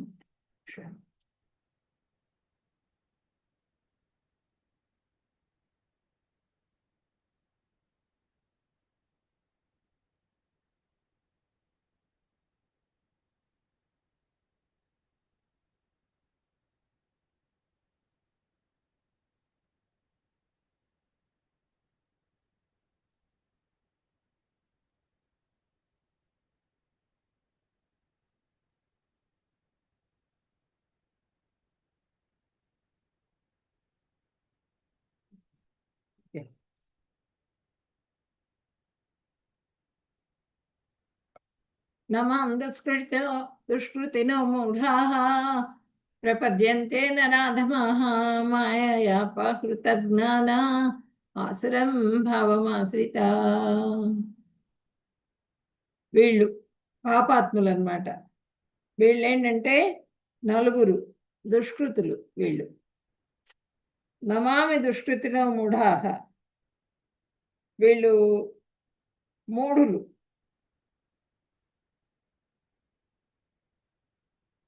వీళ్ళు ఏంటంటే ఆ భగవంతుడిని నమ్మరు, పాపాత్ములు, పాపాలు చేస్తూ ఉంటారు, మూఢులుగా ఉంటారు. చెప్పినా కూడా వినరు, భగవంతుడు ఉన్నాడు అని చెప్పినా వినరు, నమ్మరు. మానవ అధములు, మానవుల్లోనే అధములు. ఇలాంటి వాళ్ళు అందరూ ఉంటారు. వాళ్ళు ఏంటంటే రాక్షస కృత్యాలు చేస్తూ ఉంటారు, దుష్కృతులు. దుష్కృతులు అంటే ఎవరు? వాళ్ళు దుష్కృతులు అంటే శాస్త్రాలు చదువుతారు అన్నీ కూడా, కానీ భగవంతుడికి శరణాగతి వేడుకోరు. వాళ్ళ గొప్పతనం చూపించుకుంటూ ఉంటారు, శాస్త్రాధ్యయనం చేస్తూ శాస్త్రాలు అందరికీ చెప్తూ. ఆ భగవంతుడిని నమ్మరు, భగవంతుడికి సరెండర్ అవ్వరు. వాళ్ళ వెనకాల పద్ధతి వేరుగా ఉంటుంది. అలాంటి వాళ్ళు దుష్కృతులు అన్నమాట. వాళ్ళు శరణాగతి గారు. భగవంతుడి సేవకు మనల్ని మనం సమర్పించుకున్నప్పుడు మాయా ప్రభావం మన పైన ఉండదు. మనం పూర్తిగా సరెండర్ అయిపోయినప్పుడు మాయాదేవి మనల్ని ఏం చేయలేదు. ఆయన ఎదురుగుండా రాదనమాట మాయాదేవి. ఎప్పుడైతే ఆయన వెనక్కి చేరుకున్నామో పట్టుకుంటుంది మనల్ని. పూర్ణ శరణాగతి, శ్రద్ధ అది కావాలి. అది పాపాత్ములకి ఉండదు, మూఢులకి ఉండదు, మానవుల్లో అధములు ఉంటారు వాళ్ళకి ఉండదు. ఆ భగవంతుడి గురించి బాగా రీసెర్చ్ చేస్తున్నామండి మేము, కృష్ణుడి గురించి అంటారు. నువ్వు చేసేదేంటి రీసెర్చ్? నీకు దొరుకుతాడా కృష్ణుడు? ఎంతమందో భక్తులు, బుద్ధ భక్తులు ఎన్నో వాళ్ళ జీవితాలన్నీ వెచ్చించి ఎంతో ఎంతో ప్రయత్నం చేసిన మీదట వాళ్ళు కృష్ణుడి కృపకు పాత్రలు కాగలుగుతారు. భక్తుడికి మాత్రమే భగవంతుడు అధీనుడు, ఎవ్వరికి చిక్కడు. ఆయన పక్కనే ఉంటాడు, మన పక్కనే, కానీ మనం చూడలేము ఆయన. రాక్షస భావాలు ఉన్న వాళ్ళు కూడా, ఆ రాక్షస భావాలు ఉన్న వాళ్ళకు కూడా ఆయన కనిపించరు. వీళ్ళందరూ కూడా భగవంతుడిని పొందలేరు. ఇప్పుడు ఎదుటి వాళ్ళని హింసించే ప్రయత్నంలో ఉంటారు రాక్షస భావాలు. శాస్త్రాన్ని నమ్మరు వాళ్ళు, భగవంతుడిని నమ్మరు. హింస చేస్తూ ఉంటారు. అహింస విధానాన్ని నమ్మరు. హింసే వాళ్ళ ప్రవృత్తి అన్నమాట. వాళ్ళ స్వార్థం కోసంగా దేశం మొత్తం నాశనం అయినా పర్వాలేదు, కానీ నా స్వార్థం ముఖ్యం. కరోనా వచ్చింది, ఎందుకు వచ్చింది? అది ఎవరైనా చూడగలిగారా? ఆ కరోనా బ్యాక్టీరియా మన కంటికి కనిపిస్తుందా? కనిపించదు కదా. ఎన్ని రకాలుగా వస్తుపడ్డాం మనం. ఇంట్లోనే బంధించి వేయబడ్డాం. మన పిల్లలు ఉన్న వాళ్ళ ఇంటికి కూడా వెళ్ళలేకపోయింది. వ్యాక్సినేషన్ వచ్చింది అని అందరు వ్యాక్సినేషన్స్ చేయించుకున్నారు. వాళ్ళందరూ చచ్చిపోతున్నారు ఆ వ్యాక్సినేషన్స్ మూలంగా. నిన్ననే తెలిసింది, ఫ్రెండ్ కొడుకు ఆయాసం వచ్చి 40 సంవత్సరాలు అంతే అబ్బాయికి. ఆయాసం తట్టుకోలేక చచ్చిపోయాడు. ఇట్లాంటివన్నీ కూడా మనకి ఏంటంటే, మనం చాలా గొప్పవాళ్ళం, అన్నీ నేను చేస్తాను, నన్ను మించిన వాడు లేడని మానవుడు ఎప్పుడైతే అనుకుంటాడో అప్పుడు మనకి ఇట్లాంటి వేట్లన్నీ కూడా పడిపోతూ ఉంటాయి, కష్టాల పాలైపోతూ ఉంటాం అన్నమాట. ఆ ఇంజెక్షన్ చేయించుకున్న వాళ్ళకందరికీ కూడా ఇట్లా ఈ విధంగా అవుతున్నది. చాలా మందికి హార్ట్ అటాక్స్ రావటము, ఇట్లా ఆయాసం రావటము, ఇవన్నీ కూడా జరుగుతున్నాయి. అప్పుడు ఇంజెక్షన్ చేయించుకున్న వాళ్ళకు కూడా కరోనా వచ్చి చచ్చిపోయారు. వాళ్ళు ఎదురుగుతాం ఇంతమంది ఉన్నారు. డాక్టర్స్ కూడా ఇంజెక్షన్ వాళ్ళు చేయించుకున్నారు, అన్ని జాగ్రత్తలు తీసుకుంటారు. ఇద్దరు భార్యాభర్త డాక్టర్స్, ఇద్దరు కొడుకులు అయితే, ఒక కొడుకు, ఇద్దరు భార్యాభర్త, ముగ్గురు పోయినారు, ఒక్కడే ఉన్నాడు కొడుకు. ఏంటంటే విలయం తాండవం చేస్తుంది మాయాదేవి. తాండవం చేసినప్పుడు ఆ మొత్తం కూడా అంతా నాశనం అయిపోతుంది. అది ఎప్పుడు వస్తుంది? భగవంతుడిని నమ్మకుండా, భగవంతుడి సేవ చేయకుండా, ఎవరైతే భగవంతుడి శరణాగతి వేడుకోకుండా ఉంటారో పాపం పెరిగిపోతూ ఉంటుందన్నమాట. నన్ను మించిన వాడు లేడు అనుకుంటూ ఉంటారు. అలాంటి వాళ్ళే వీళ్ళందరూ కూడా పాపాత్ములు, మూఢులు, మానవుల్లో అధములు, మాయలో పడి వివేకం వాళ్ళ తెలివితేటలన్నీ కూడా కోల్పోతారు ఆ మాయాదేవి ప్రభావం మూలంగా.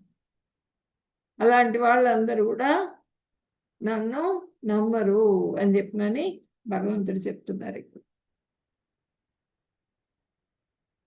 అతి మూర్ఖులు గాడిద చాకరీ చేస్తారు, కానీ వాళ్ళు నమ్మరు భగవంతుడికి. ఒక్కరోజు ఒక సేవ చేద్దామన్నా కూడా మాకు టైం లేదండి, 1 గంట మీరు వినండి రా భగవంతుడి భగవద్గీత వినండి, మీకోసం ఇది అని చెప్పినని చెబుతాం. మేము ఫ్రీగా చెప్తున్నాము వినండి అంటే వినరు. వాళ్ళకు బుద్ధి కుదరదు కూర్చోడానికి. నరాధములు, మానవుల్లో అధములు, మాయాపహృత జ్ఞాన, మాయా ప్రభావం వల్ల తమ విశేష జ్ఞానం నశించిన వారు. చాలా జ్ఞానాలు అనుకొని వాళ్ళు అన్నీ మేము సృష్టించగలం, అన్నీ చేస్తున్నాం మేము అనుకుంటారు. కానీ ఏం ఉపయోగం లేదు. సమాజాన్ని తప్పుదోవ పట్టిస్తారనమాట. ఇదిగో కృష్ణుడు లేడని, కృష్ణుడు అట్లా 16,000 మంది భార్యలు ఉన్నారని, అదని ఇదని అనవసరమైన విషయాలన్నీ కూడా మాట్లాడుతూ వాళ్ళకి ఏమి తెలియదు. భక్తుడికి అన్ని శాస్త్రాధ్యయనం చేసిన శుద్ధ భక్తుడికి అంతా తెలుసు. కానీ శుద్ధ భక్తుల మాట వాళ్ళు వినరే. అది మాయ ప్రభావం మూలంగా వాళ్ళ జ్ఞానం నశించిపోతుందన్నమాట. అలాంటి వాళ్ళు సమాజాన్ని కూడా వాళ్ళు నశించడం కాక సమాజాన్ని కూడా తప్పుదోవ పట్టిస్తారు. మేధావులు అనుకుంటారు వాళ్ళు. అసుర స్వభావం కలిగిన వాళ్ళు, రాక్షస గుణాలు కలిగినటువంటి వాళ్ళు సొంత స్వలాభం కోసం ₹1 కోటి ఇస్తానురా, ఈ బాంబు వేసిరా అంటే వెళ్ళిపోతాడు. అక్కడ ఒక బాంబు వేసేసి వచ్చేస్తాడు. మొత్తం సర్వనాశనం అయిపోతుంది. అట్లా స్వార్థం, రాక్షస గుణం అనమాట. ఎదుటివాడు ఏమైపోయినా పర్వాలేదు, నా స్వార్థం నాకు కావాలి. రాక్షసత్వం. చతుర్విధా భజంతే మాం జనా సుకృతినో అర్జున ఆర్తో జిజ్ఞాసురజ్జాతి జ్ఞాని చ భరతర్షభ. ఆర్తో జిజ్ఞాసు అర్థార్థి జ్ఞాని. వీళ్ళు నలుగురు కూడా శ్రేష్ఠులు. అంటే భరతవంశంలో పుట్టిన శ్రేష్ఠుడు అనువు. ఆపదలో ఉన్నవాడు, ఆత్మతత్వం తెలుసుకోగోరేవాడు జిజ్ఞాసులు అన్నమాట. అంటే ఆత్మ అంటే ఏంటి, శరీరం అంటే ఏంటి, పరమాత్మ అంటే ఏంటి, భగవంతుడు అంటే ఏంటి, భగవంతుడు ఎక్కడున్నాడు, భగవంతుడి గురించి పూర్తిగా తెలుసుకోవాలనే ఆసక్తిని కలిగి ఉంటారన్నమాట. కానీ ఆర్తితో ఉంటారు వాళ్ళు. అంటే జిజ్ఞాసులు వీళ్ళు. ఆర్తితో ఉన్న వాళ్ళు ఏంటంటే, ఆర్తులంటే వాళ్ళు ఇప్పుడు ద్రౌపది ఆమె భక్తురాలి చాలా. ఆమె ఏంటి కోరుకుంటుంది భగవంతుడిని, నన్ను రక్షించిన ఆయన. వీళ్ళందరూ అందరిని అడుగుతుంది నిండు సభలో. ఆమెను అవమానిస్తుంటే న్యాయం చెప్పమని అడుగుతుంది, భర్తలను అడుగుతుంది, మామగారిని అడుగుతుంది, గురువులను అడుగుతుంది, అక్కడ భీష్ముల వారిని అడుగుతుంది, అందరిని అడుగుతుంది. ఎవ్వరు నోరు మెదపరు. ఎందుకు అంటే ఆ సింహాసనానికి వాళ్ళు తల వంచాలన్నమాట. అందుకని కూర్చొని ఉంటారు నోరు మూసుకొని. లాస్ట్కి వీళ్ళు భర్తలు ఓడిపోయినారు అక్కడ. వాళ్ళు ఏం మాట్లాడడానికి లేదు. భగవంతుడిని ప్రార్థిస్తుంది ఆమె ఆర్తితో. వెంటనే ఆయన వలవలు ఇచ్చేస్తారు. అట్లాగే అక్కడ సుగ్రీవుడు కూడా ఆర్తి. సుగ్రీవుడు కూడా ఆ భగవంతుడి పాదాలు పట్టుకుంటాడు, రాముల వారి పాదాలు. తన రాజ్యం ఇప్పించమని, అన్నగారి బాధలో ఉన్నానని పట్టుకుంటాడు. అప్పుడు రాముల వారు ఆ వాలిని సంహరించి ఆయన రాజ్యాన్ని ఆయనకి ఒప్పచెప్పడం జరుగుతుంది, భార్యని. ఇక్కడ చూడండి,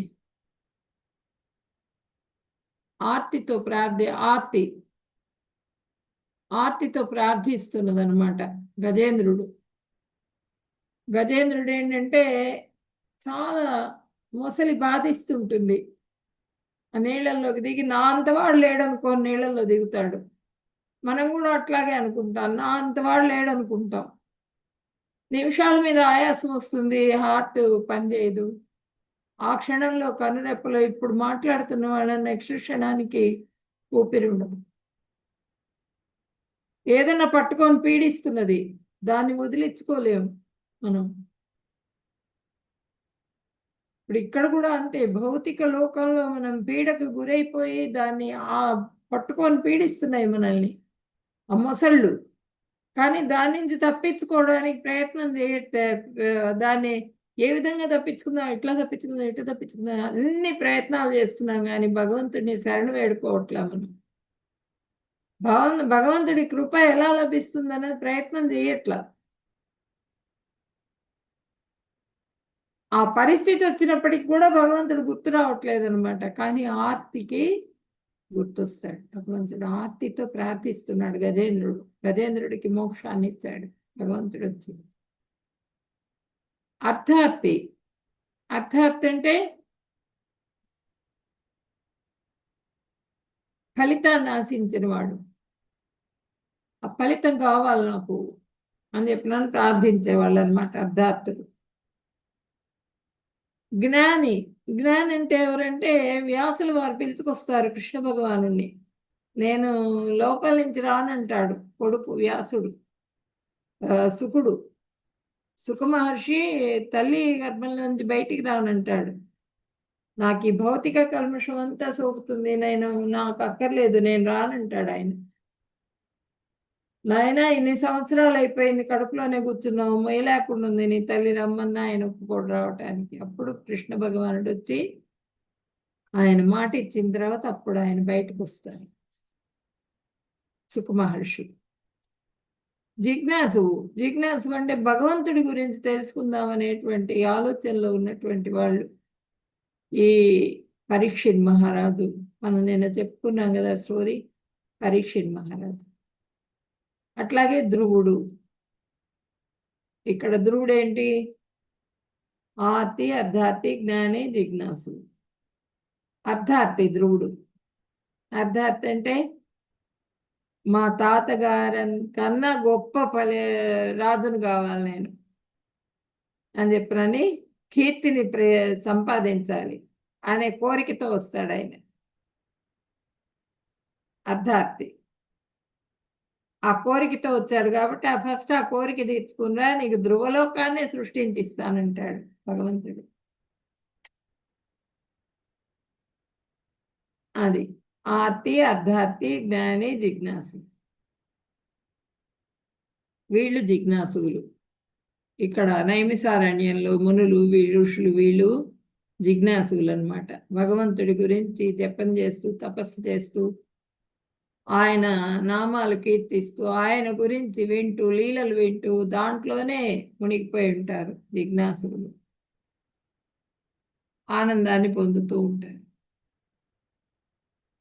తేషాం జ్ఞానే నిత్యయుక్తః ఏక భక్తిర్విశిష్యతే ప్రియో హి జ్ఞానినోత్యర్థం అహం సచ మమ ప్రియః. ఈ నలుగురిలో నిత్యము భగవంతుని భక్తితో వధించే ఆత్మజ్ఞాన అత్యుత్తముడు. అలాంటి జ్ఞానికి నేను ప్రియమైన వాడిని, నాకు అతను ఎంతో ప్రియమైన వాడిని. ఆత్మజ్ఞాని. ఆత్మ అంటే ఏంటి? శరీరం అంటే ఏంటి? భగవంతుడు అంటే ఏంటి? అంతా భగవంతుడి నుంచి వచ్చినటువంటిదే. ఇలా ఎవరైతే తెలుసుకొని ఉంటారో అలాంటి వాళ్ళు నాకెంతో ప్రియమైన వాళ్ళు, ఆత్మజ్ఞానం తెలిసినటువంటి వాళ్ళు అని చెప్పి భగవంతుడు చెప్తున్నారు. ఉదార సర్వైతే జ్ఞాని త్వాత్మైవ మే మతం ఆస్థిత సహి యుక్తాత్మా మామేవానుత్తమాం గతిం. వీళ్ళంతా కూడా గొప్పవాళ్ళే అయినప్పటికీ కూడా జ్ఞాని మాత్రం నా ఆత్మస్వరూపుడే అని నా అభిప్రాయం. ఎందువల్లనంటే అతను నన్నే పరమగతిగా భావించి సేవిస్తాడు. ఎవరంటే వ్యాసుల వారు. మొత్తం వేదాలన్నీ రాశారు. వేదాలు వీళ్ళు అర్థం చేసుకోవాలని మళ్ళీ ఉపనిషత్తులు రాశారు. దాంట్లో నుంచి వేదాలు, ఉపనిషత్తులు ఎన్ని గ్రంథాలు రాశారంటే మన గురించి. అన్ని రాసినా కూడా ఆయనకు తృప్తి కలగలేదుట. ఆయన దుఃఖంలో ఉన్నారు, దుఃఖంతో కూర్చొని ఉన్నారు దిగులుగా. అప్పుడు నారదుడు వచ్చాడు. నారదుడు వ్యాసుల వారి గురువు. నారదుడు వస్తే నారదుడికి ఏంటి నాయనా ఎందుకు ఇలా ఉన్నావు అని అడిగారు.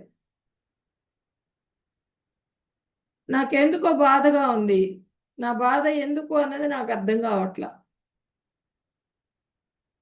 అని చెప్పాను. అదేంటి నీకు బాధ ఏంటి? నువ్వు ఇన్ని శాస్త్రాలు ఇన్ని రాసావు కదా, నీకెందుకు బాధ కలగటం ఏంటంటాడు. అంటే అని కొంచెం ఎగతాళిగా మాట్లాడతాడు నారదుడు. తర్వాత మళ్ళీ వ్యాసుల వారిని చూసిన తర్వాత ఆయనకి చెప్తారన్నమాట. నువ్వు ఎన్ని రాసినా కూడా మొత్తం అన్నింటిలో కూడా భగవంతుడిని మించింది లేదు అని చెప్పినని భగవంతుడి గురించి ఎక్కువగా చెప్పలేదు భక్తులకి. ఆ గ్రంథాలన్నింటిలో కూడా భౌతికంగా మీరు ఈ సుఖం పొందండి, ఇది చేస్తే ఈ సుఖం, ఇది చేస్తే ఈ సుఖం అని దానికి భౌతిక జీవితం గురించి రాసావు కానీ ఆధ్యాత్మికంగా భగవంతుడిని చూపించలేకపోయినావు. అందుకనే నీకు అసంతృప్తిగా ఉంది. భగవంతుడిని పూర్తిగా చూపించు. నువ్వు భాగవతం రాయి, భాగవత రచన చేయి, అప్పుడు నీకు తృప్తి కలుగుతుందంటే అప్పుడు భాగవతాన్ని రచిస్తారన్నమాట. రాసిన తర్వాత అప్పుడు ఆయనకి ఆనందం కలుగుతుంది.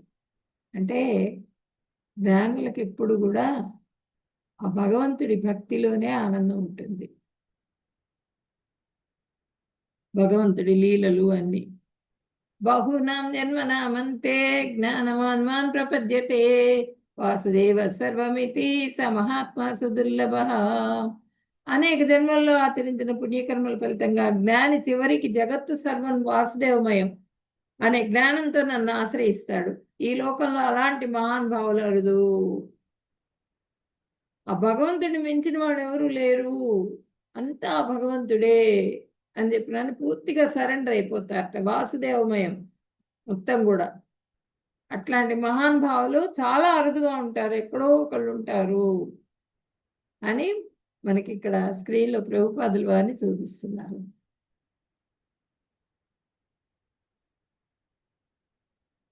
అల్పబుద్ధి ఉన్న మనుషులు దేవతలను పూజిస్తారు, కానీ వారు ఇచ్చే ఫలాలు పరిమితం మరియు తాత్కాలికమైనవి.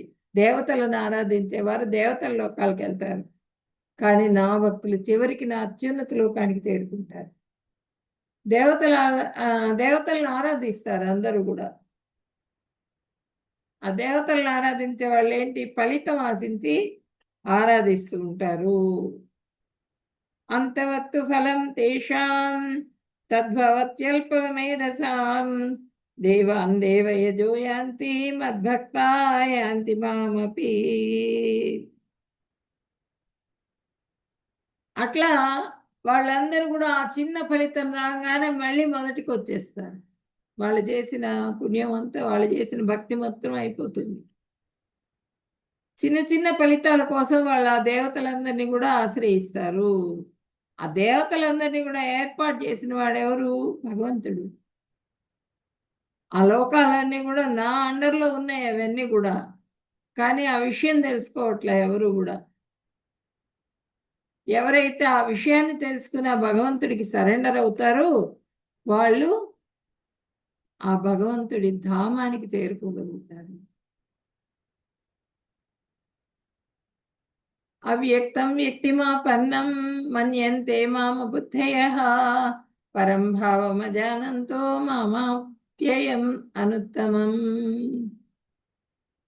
నన్ను సంపూర్ణంగా తెలివిలేని జనులు నేను ఇంతకుముందు నిరాకారునిగా ఉండి ఇప్పుడు ఈ రూపాన్ని పొందాను అని తెలుస్తారు, కానీ వారి అల్పజ్ఞానం కారణంగా నా ఉన్నత స్వభావం వారికి తెలియదు. ఇది నశించనిది మరీ మహోన్నతమైంది. రూపం లేని వాడిని అని చెప్పినని భావిస్తారు వాళ్ళు. తండ్రికి రూపం ఉంటే బిడ్డకు అదే రూపం వస్తుంది కదా. ఆయనకి రూపం లేదా, ఆ రూపం లేనివాడిగా భావిస్తారట. అసలు ఆయన లేడు, ఎక్కడ, ఇది ఒక శక్తి. అది ఏంటో కనుక్కుందాం మనం. ల్యాబొరేటరీస్లో వాటిల్లో అన్నీ కూడా ప్రయోగాలు చేస్తూ ఉంటారు వీళ్ళందరూ కూడా వాళ్ళ అల్పజ్ఞానంతో. వాళ్ళేంటి, ఆ భగవంతుడు ఇచ్చిన దాన్నే, ఆ తెలివితేటలనే నా తెలివితేటలు, నేనే నేనే నేనే అనుకుంటూ వాళ్ళు ప్రయత్నం చేస్తుంటారు. కానీ భగవంతుడు దొరుకుతాడా, దొరకడు. భక్తికి మాత్రమే అహం భక్త పరాధీన అంటారు ఆయన. నేను భక్తులకి మాత్రమే దొరుకుతాను, వేరే ఇంకెవరికి దొరకదు. ఆ భక్తుల అండర్లో ఉంటా నేను అని చెప్పినని చెప్తారు. ఆయన రూపం ఉంది ఆయనకి, నిరాకారుడు కాదు, రూపం ఉంది.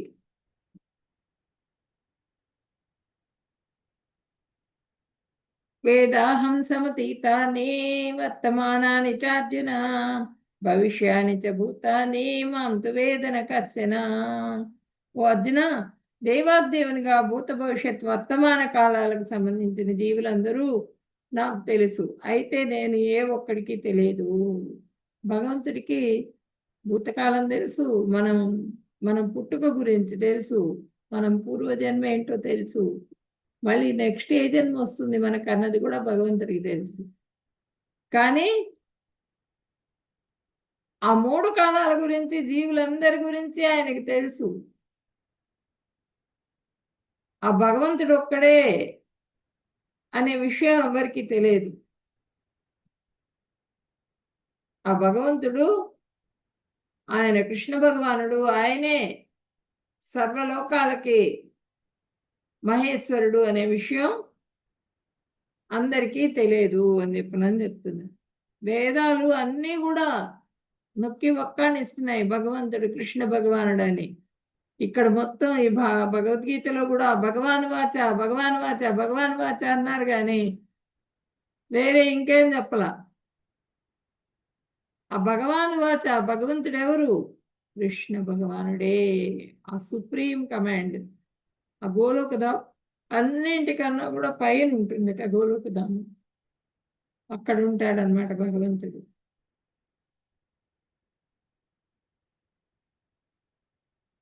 ఏషాంతంతగతం పాపం జనానాం పుణ్యకర్మణాం తే ద్వంద్వదే మోహ నిర్ముక్త భజంతే మాం దృఢవ్రతాః.